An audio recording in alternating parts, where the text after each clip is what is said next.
Right. Good evening. Thank you very much for joining us tonight. This is the bottom line, and tonight we are having a look at the ratings of Ghana, CCC plus/C with a negative outlook. This is where you get the proper interpretation and analysis of what this means for us as a country and how it will boost investor confidence and so on and so forth. We will critically be assessing the macroeconomic indicators as projected towards the end of the year, financial year 2022. We'll be looking at how we have come over the years and whether we are actually supposed to be agreeing with the S&P ratings or we are supposed to go against it. The Ministry of Finance has brought out a release expressing extensive disappointment in the ratings of S&P. So we'll be looking at all of this. We'll try as much as possible to go back into the history and not just dwell on whether it is good for us or not. Do they sit somewhere and do the ratings for us based on their thinking of how the economy is running, or do a proper comparative analysis? I have had engagements where some experts have thought that even when we were in the B plus or B minus category, there were countries which were also within the B minus category, which did not qualify to be on the same pedestal or level with our country, Ghana. And so if you look at all of those indicators, and not just what's happening in our country, but if you take it at the global level, how are we performing as a country? Because every economy is going down or crumbling or crashing. And so every economic manager of their country is trying to revive their country. In a highly dependent economy like ours, where everything is imported, even inflation will be imported at some point, are we good enough to agree or disagree with what S&P has brought out? This is our discussions for tonight. I'm privileged to be having former Deputy Trade Minister, who is currently the Chairman for Trade and Industry Tourism Committee of Parliament, Honorable Carlos Ahinkra, tonight. He will be joining us. We'll have Dr.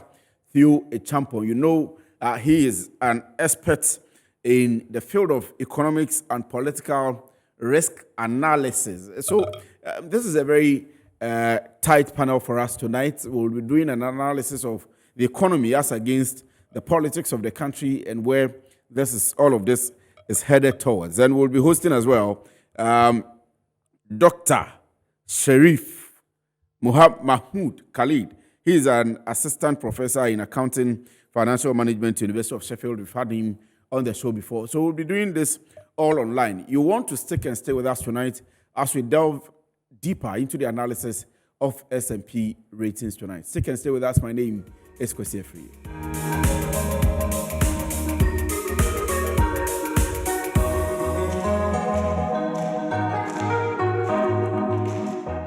Right, so good evening to you once again. Thank you very much for joining us tonight. I'm happy to have you here tuning in tonight. We are coming your way live from our studios here at Rage in Accra. We are also live on DSTV channel 277.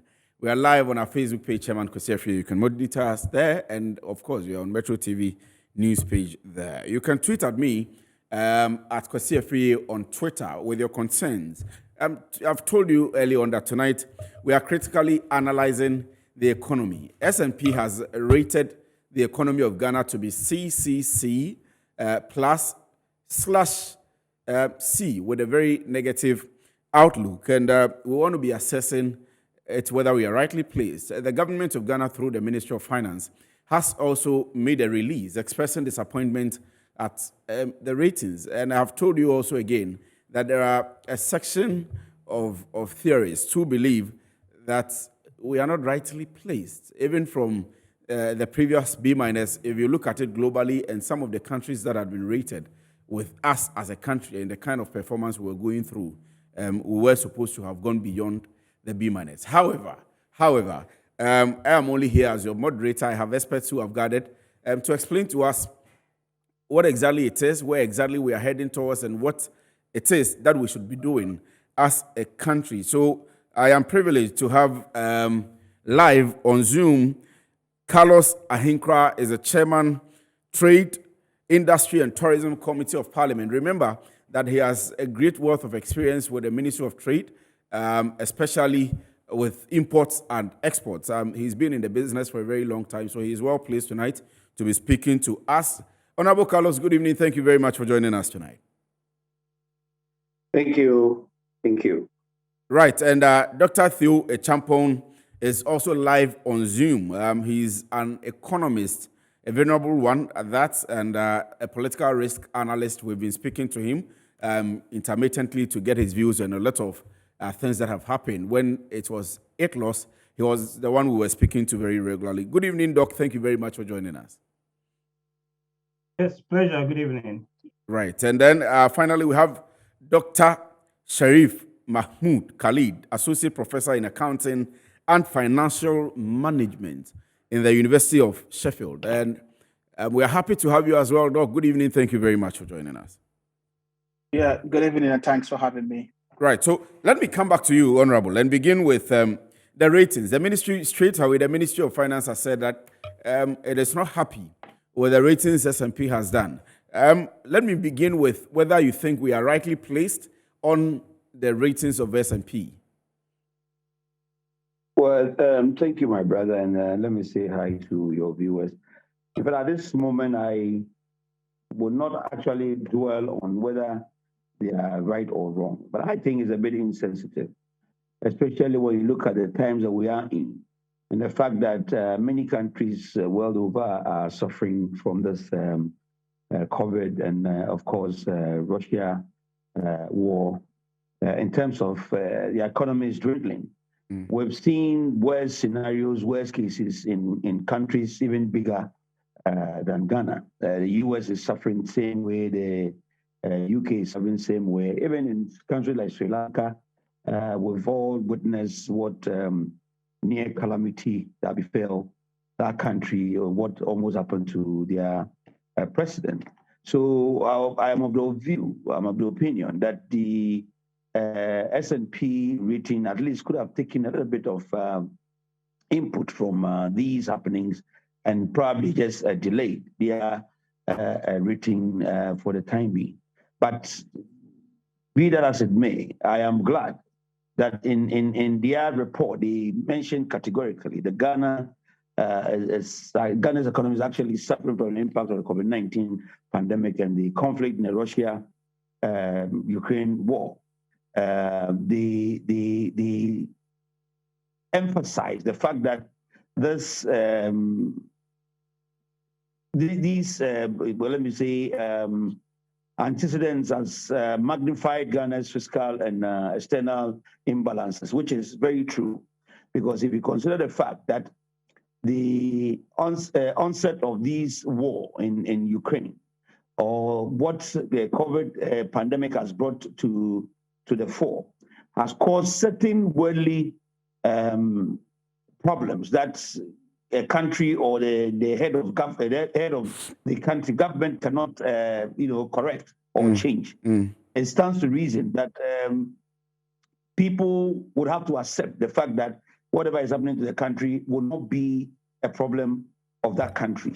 Let me give an example. Right.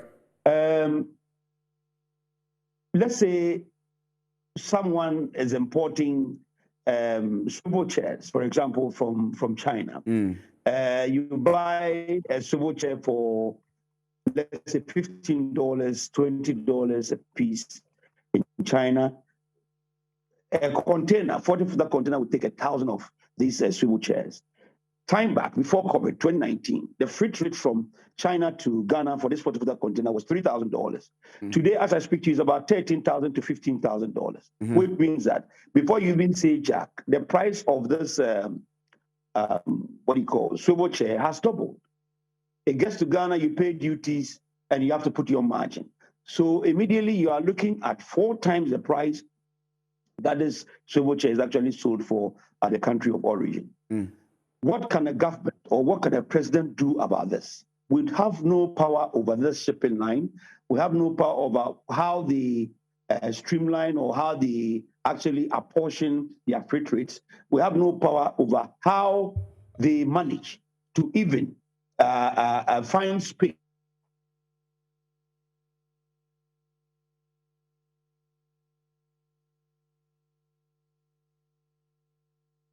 Honorable, I'm here. I'm still listening to you. If you can hear me.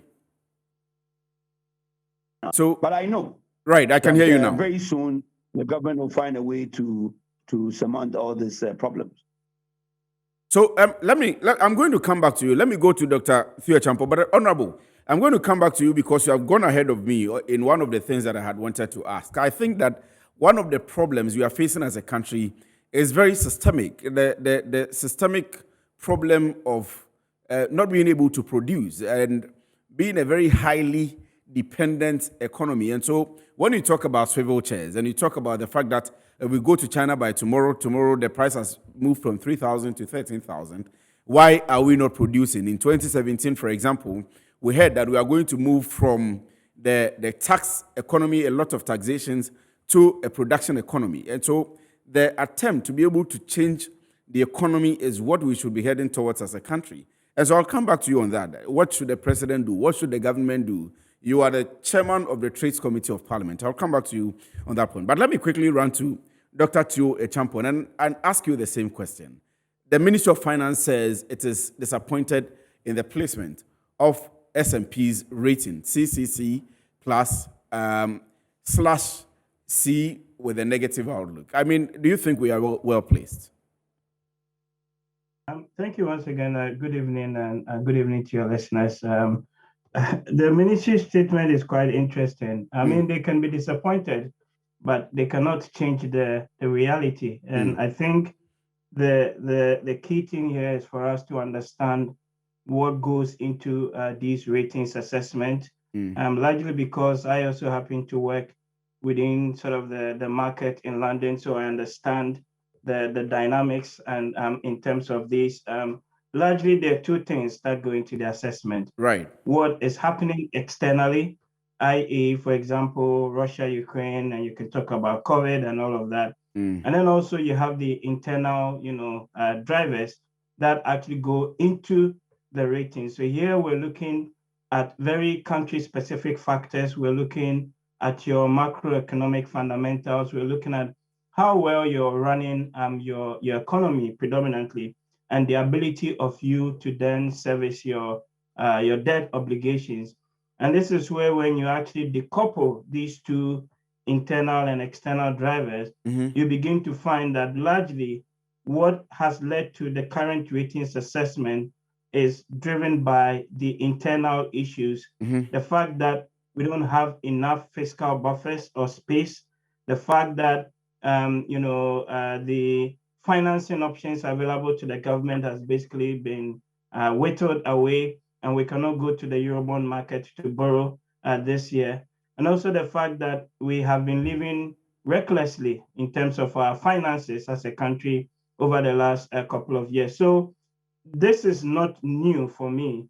If you actually recall, in January of this year, two of the major ratings agencies in January and February actually also downgraded Ghana. It was only S&P, Standards and Poor's, that didn't downgrade Ghana. And the reason why they didn't downgrade Ghana earlier this year was the fact that they anticipated that some of the revenue measures that the government was going to implement, the e-levy and some of the cost cutting that they announced, would kick in. But subsequently, 6 months into the year, most of these initiatives have largely failed. As we speak, we're told that the e-levy has only collected about 10% of its intended, monthly or quarterly target. So that is what is driving this ratings assessment. So whether the Ministry of Finance is disappointed or not, I cannot answer to that. But what I can answer to is the facts on the ground, which is that the finances of the country are not in a top shape. And what the latest ratings really does is to tell us that we better fast track the IMF engagement and the possible program. Other than that, things could get even much more worse. But look, the ministry believes that the Standard & Poor's should have a proper outlook, should have a very good outlook. Looking at, you cite the e-levy, for example, but they cite the delay in the passage of the e-levy bill. They cite the delay in the passage of all the things that were included in the 2020 budget, 2022 budget, which was read in March. And so if you are making projections now, especially with a negative outlook, then you are actually not contextualizing it well, because by December they are projecting, for example, the growth rates and all the things that they are mentioning to be as they have projected. Yes, but remember, nobody forced us in the first place to make some hugely or wildly optimistic numbers in terms of what we can collect, for example, from the e-levy. These ratings agencies deal with facts, and the facts as they are on the ground. So if you delayed in passing it by 5 months, and other revenue issues didn't, crop up, but at the same time, on the expenditure side of the equation, you're still spending, and even in the mid-year budget that was read by the finance minister recently, they're anticipating a deficit at the end of the year of 6.6% of GDP. But as we speak, by mid-year, we had already done 5.6, which then means for the rest of this year, you can only have a room of about, 1 point something percent. Basically, the numbers don't add up. And that is what the rating agencies have assessed and put us, with a downgrade, but also the outlook being negative. And at this point, the only thing that may change the outlook is us signing on to the IMF program to an extent to bring in some of the so-called policy credibility that we're talking about. So I think it's a fair assessment, and I think it reflects the fact on the ground. The rating agencies are not angels. They've had their own share of bashing in the past. But by and large, if you look at what goes into these assessments and the calls that are made on it, I think in Ghana's case, it is in the right ballpark. Right. So, Doc, I'll come back to you again with the outlook and still the IMF program. The Ministry of Finance now believes that, at least, if not for anything at all, once you know that we are going for an IMF program, it should tell you that the structure of the economy at least will change quite a bit towards the end of the year. But let me quickly run to Dr. Sharif and ask the same question. Honorable had tried to explain that we have a lot of imported challenges. For example, which I agree to some extent, we have imported inflation, for example. We have imported charges, for example. We have things that we do not have control over. And so there is a global problem which we are addressing. Dr. Theo Champion has explained the internal factors and external factors as well, which can cripple the economy and how we should be running around it. Do you think that S&P rating is right, a CCC, and with a negative outlook? Well, I mean, I would have expected a very balanced perspective, given the communique issued by the finance ministry, because in its current state now, it's very vanilla, it's plain, it doesn't contain any content or any figures or variable contrary to what the S&P have used. Because if you look at the portfolio of methodology that the S&P uses, governance is key, is one of them, right? Financial management is one of them. Fiscal policy is one of them, right? The financial structure of the country is one of them. As it stands now, we don't really, from my perspective, need S&P to tell us where we are, because we all know where we are. We feel in the pinch of it, because we're in a state or in an economy where the central bank, in economic terms, if you put in hard economic terms, are rationing forex, foreign currency. We're talking about the period 2000, probably end of 2001 till now. Foreign reserves in the central bank has probably moved about $9.7 billion to about $7.7 billion. This is about $1.1 billion fall per quarterly basis, which is very significant. And if all of these factors are going to be brought to the fore and factored into a portfolio of analysis or methodology, you would see that we don't need the S&P to tell us where we are. Fundamentally, if you look at internal structures of borrowing or resources, e-levy has been the single-handed, standalone source of finance as a nation that we'll be looking at. Because if you look at things now, we can go back to the euro bond, we can go back to the bond market, because as it stands now, externally, as Theo contextualized, we have external and internal factors. Externally, you've had investors retreating from emerging markets. Yes. And Ghana falls within this portfolio of frontier and emerging markets. Just in the last 5 months, we're talking about a range of 30 billion being withdrawn. So how we could insulate this all boils down to internal structures and financial policy. And where are we at that? We seem not to have one. The only, safe position we are now is the IMF engagement. And how is that going? Right? To even bring some kind of relief in the short term would be the kind of engagement and conditionalities that the IMF would give us that would give a sign. Mind you, the S&P's projections, or for that matter, portfolio analysis and methodology is forward-looking. It's not static. They make projections, right? So I would expect that if the finance ministry want to counter these outcomes of the S&P, they would have to say, okay, well, here was our financial or domestic policy, right? Here was our fiscal policy. Here's how we manage it. And you see from the governance realms of things, we did not really manage e-levy very well. The dragging was, way too long. So, you understand financial markets, signals and noise, right? They affect all of these things. So at the end of the day, it didn't get its projected revenue. And by far, that's the only domestic strategy we seem to have, except for sticking plaster solutions, such as, cutting emoluments of public sector wages, which is very infinitesimal. It has no impact on the economy. You don't think that's significant enough? Not at all, except for PR purposes to sort of make a political communication statement that at least we are listening to the people. It can't really do much. So it's about time we begin as a nation to actually consolidate a portfolio of local policies, right? That could give confidence to our economy and bring back the investor confidence that has been eroding sporadically in the last 10 months or so.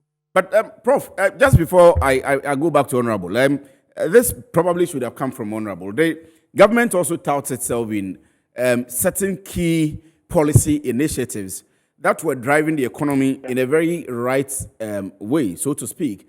For example, the one district, one factory, the $1 million constituency, some of the projects that it was embarking on were showing figures which were positive in the macroeconomic indicators, even though some had challenges when we wanted to talk about the micro indicators. But on the macro level, figures were not as bad. And so recovering currently, bringing in IMF, resorting to e-levy, for example, and cutting all of these should be putting us back on track. Do you think so? Well, I really think Honorable will be in a better position to share these figures with us, as it may. How many foreign investors have 1D1F brought in the last couple of years? Right. How much of revenue has that? How much of employment has that brought in? If we begin to have these figures, then we can make that comparative analysis. But as it stands now, it's all out up there in the air. We can't really figure out what exactly the figures are. So maybe government needs to up its communications as far as these initiatives are concerned, or flagship projects. Most of the time we have concerns with them, but government has not probably communicated enough. We don't want to say they've not done enough in that aspect, but what are the figures? What are the numbers? Can we run them?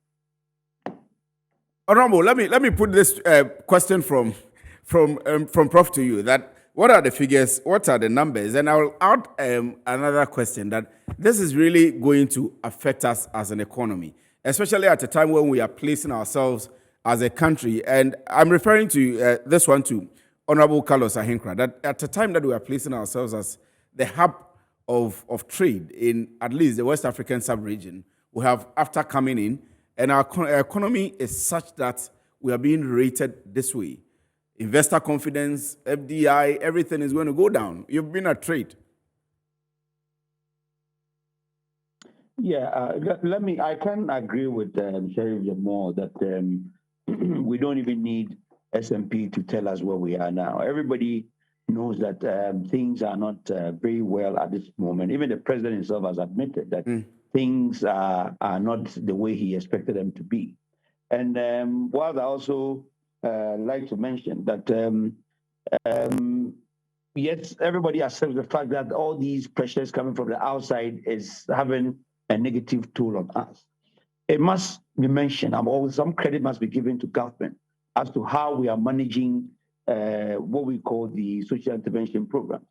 It is noteworthy that these same figures that we have mentioned, these same incomes or revenues that we are getting from here and there, that's what we are using to cover or to project all these social interventions. You asked a question about industrialization and how or what figures we have to show for them. Well, I can't sit here and tell you how much FDIs these industrializations has actually generated, but I can tell you, without blinking an eye, that by and large, we have about 176 factories currently at various stages of construction. Over 120 of them are already in operation, and the rest in various stages of construction. For nothing at all, these companies that are already in operation have employed some of our brothers and sisters from off the streets to give them something to do. And for me, that alone tells a story on its own, that the government is on the right path, except for the fact that we got bamboozled with these foreign pressures or outside pressures, which we have no control over. Let's ask ourselves a question. 2019, same time, these same credit agencies gave us B's. And we were on very sound footing, moving in the right direction.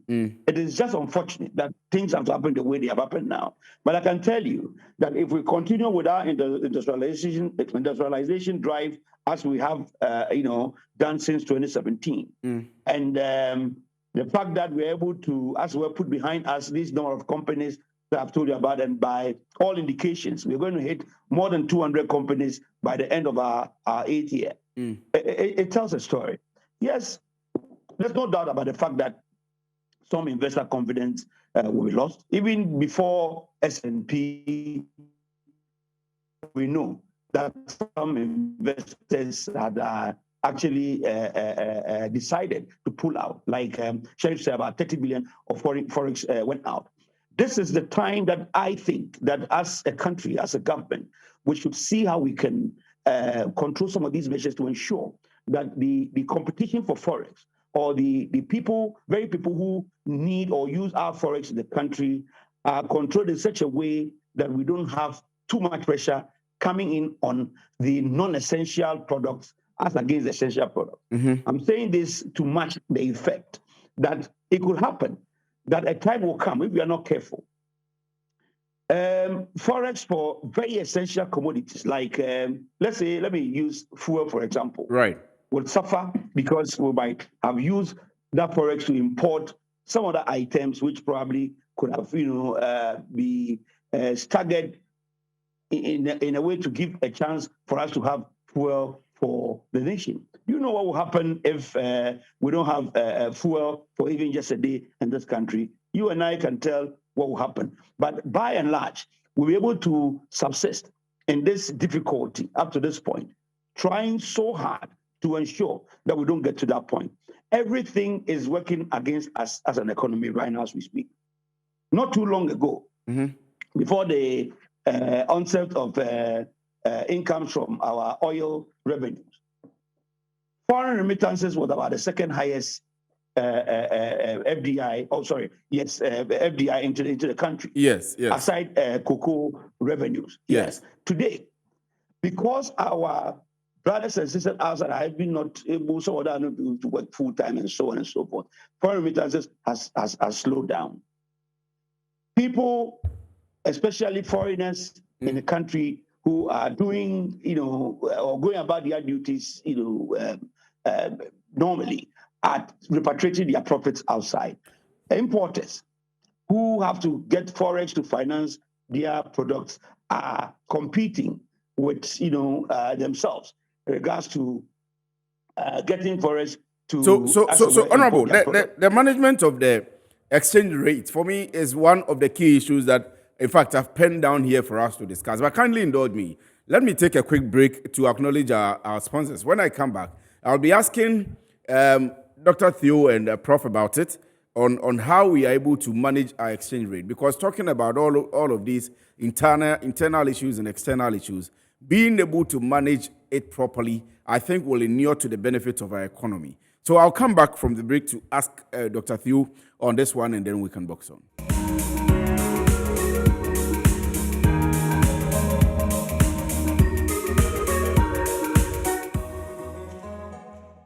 Right, so you're welcome back from the break. This is still the bottom line. I'm still privileged to be having Honorable Carlos Ahinkra, Chairman of the Trade, Industry and Tourism Committee of Parliament. Dr.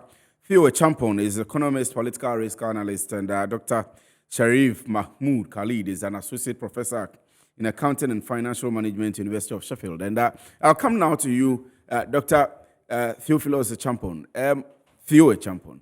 Honorable had tried to explain some of the things that are being done by government to make sure that both macro and micro indicators are on the right track. We come back to the recovery and we get onto the right track. But one of the key issues that we can be looking, you may want to address that, but one of the key issues that we have to be looking at is the free flow of the exchange rate, the cedi.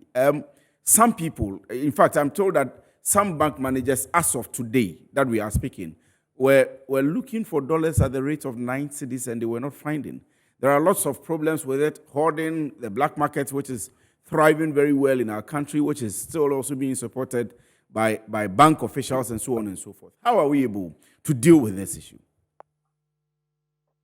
The exchange rate is a big one. And fundamentally, again, we need to go back to the basics, right? So what drives currency levels and exchange rate fluctuations, especially for an economy like Ghana that runs this very open system where anybody can come in to invest and repatriate their money out of the system. And also in an economy where there's very little value addition taking place in country, and we are importing everything right down to toothpicks and bicycle spokes. If you don't run and if you don't grow what you eat and basically create value in country, then you're always going to come under severe pressure whenever the markets actually start moving against you. And for me, it's a bit sad because if you go back to this country's history, we have been down this road before. And sometimes our policymakers would come and talk a lot about, we need to add value, we need to do this, we need to do that. But even when you unpack that a little bit, you can still see that the emphasis has often been on attracting foreign direct investment. And we give all these perks to these investors who come in and sometimes repatriate all the profit, but very little is sometimes done for our own domestic investors in an attempt to create more value in country. So you can see the relationship between that and then the overall sort of exchange rate. I mean, Honorable talked about the chess analogy, and then he also talked about the fuel importation. But here we are where we've got a refinery that God being good, Nkrumah left or saw the vision and created that for us. But for the last couple of years, it's been lying idle. People have turned it into their own tank farm. And we're spending almost $3 billion a year plus importing petroleum products into the country. And if you can't get dollars for them, then of course, all health is going to, all things will break loose. So fundamentally, the solution to this, as many of us know, is you need to create value in country. But that needs to be a sustained effort. And that needs to be also done devoid of the politics that we have been seeing in this country.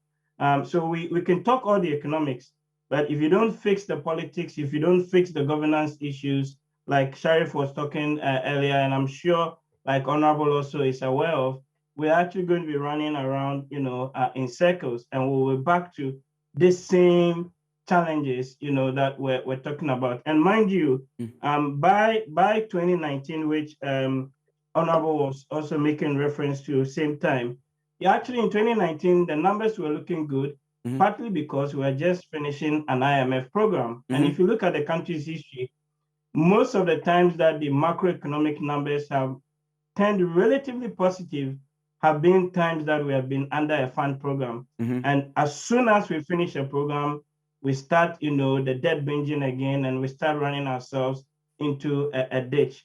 And that is also part of the issue that we need to resolve going forward. Right. Thank you very much on that. But let me quickly add this one. I had asked earlier about some of the reforms by government currently, which he thinks or government thinks should put us in the proper light. And I want to just do a quotation from the Ministry of Finance's statement. It says, however, all the revenue measures introduced in the 2022 budget, including the review of the MDA fees and charges bill, the tax exemption bill, the e-levy bill, have all now been promulgated by Parliament. The fiscal measures are now in full implementation mode to support our fiscal and debt sustainability policies. Is this an issue of hope for you? So e-levy, I don't count it too much because the revenue flows are not going to be that substantial.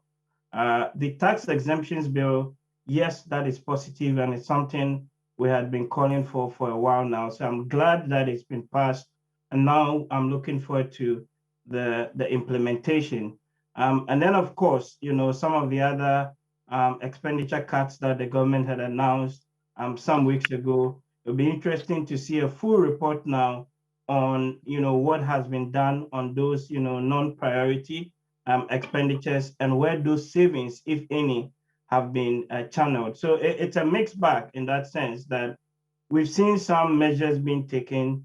We're still yet to see the full effect of those measures, but on the key ones such as the e-levy, what the data is showing so far indicates that it was probably not well thought through.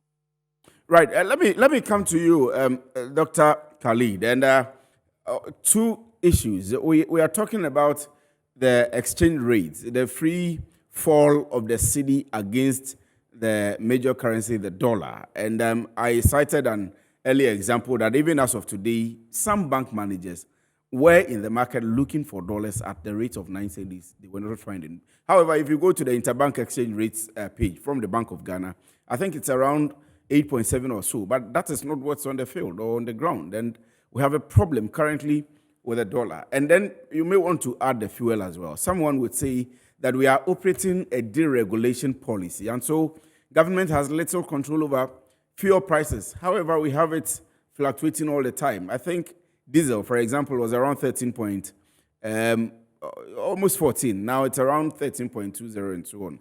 How are we able to control these? I think there are a lot of factors. This is, it's a hydra-headed problem, multifaceted in nature, and the solution is just not single. So you look at issues of probably about inflation, and as you said, inflation is important. But there are other factors that I think at the domestic front, we ought to be doing to consolidate our gains. For instance, I'll give you basic examples. You look at government interventions and programs, right? You have existing government infrastructure that is going probably across university campuses and other places that could be generating something else. Probably at 80% completion, we pause them, right? We come in with a new intervention, we've introduced new projects, they never get completed as well. So what it means is that could also grow to 50% completion and stay there. And as we speak now, you look at the payment structure of most of the contractors in the system. As I always indicate in a practical example situation, you pay a contractor, you pay a carpenter, you pay a mason, you pay a lot of artisans, which will have a spiral effect on the economy. Now this is not happening. So a backlog of interventions and programs have been rolled, 50%, some are 70% completion, right? I mean, nowhere in the world, toll booths or tolling roads are a universal revenue generating measure, right? So what was the populist approach in taking them off and reintroducing them? So some of these measures are part of the structures and sort of the governance approach that we are missing locally that tend to invariably have an effect on us and also creep into the portfolio analysis of things when we are talking about inflation. We talk about dollars. Now you go into our 4-star and 3-star hotels, or probably 2 stars masquerading as 4-star hotels, pegging at dollar rates. I'm sure Honorable will be in a better position since he sits on the tourism committee to actually help to see how we can do this. Now, in terms of, Honorable talked about importation and exportation, how are we consolidating our free zones?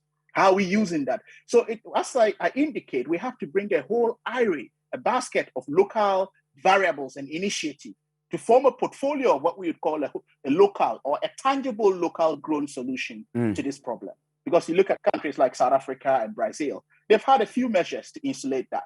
You look at a country like Bangladesh, right, where it has presence of multinationals producing garments. You have Nike stitching footballs and the likes of that. But they are approaching the IMF. So it tells you that it's not just rosy everywhere. But internally, what are we doing as a country? Right. So it turns out this solution lies with us more than, the external factors will come and go. But internally, how can we make ourselves attractive?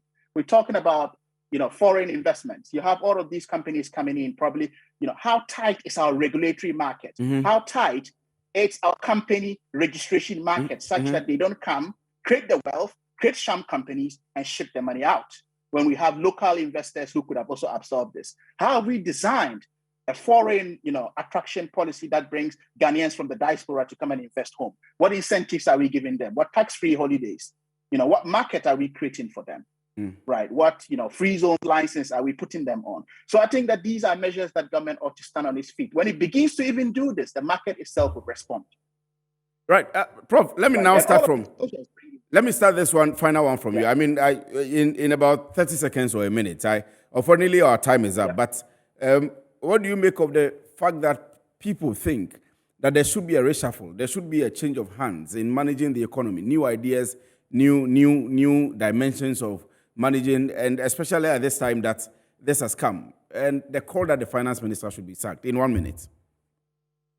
It's long overdue. There should have been a reshuffle, because, what reshuffle does is that the market communicates, it listens to voices, right? I talked about, signal and voice, right? Regardless of what is happening, when you mention some names and say, okay, we're having some change, the market definitely is going to respond to it. And I think that fundamentally, we've had a finance minister who is on the second term, and I think he's done well. He needs to pat himself at the back, or we give him applause, and bring someone in with fresh blood, fresh energy. The market will begin to have a different look and perspective this person, or new pair of hands coming in. Not just maybe the government needs to just make key changes, right? It doesn't mean asking some people to go home, probably taking them to other ministries. Possibly, the finance minister could perform very well as foreign minister. You never could tell. So, but that's not within us. It's the prerogative of the president to have an eye on that, to sit within his close advisors to see how they can do that. But I think that that's really long overdue. The economy needs to have some change. It's as you've seen, the national security setup a few days ago has some restructuring. That's really going to bring some confidence into the national security setup. Same as the economy. That's how these things work. Right.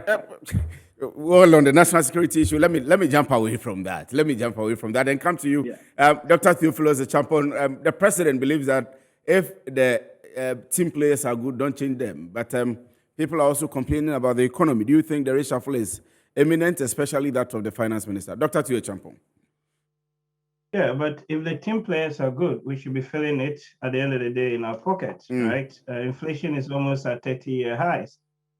Food prices, fuel prices are going up. So that tells me that the outcomes are not being delivered. And in that sense, I strongly support the call for a reshuffle. And I think, the finance minister has done his bit, and probably we need new faces around the table. Right. Let me come to you now, finally, Honorable. I'm sure you will be tight in this one. Some people have called for you to even come back, for example, to join the team at the Trade Ministry or some other ministry, for example, transport. I've seen some calls in certain quarters and certain platforms. But let's put that aside. Do you think that there should be a reshuffle?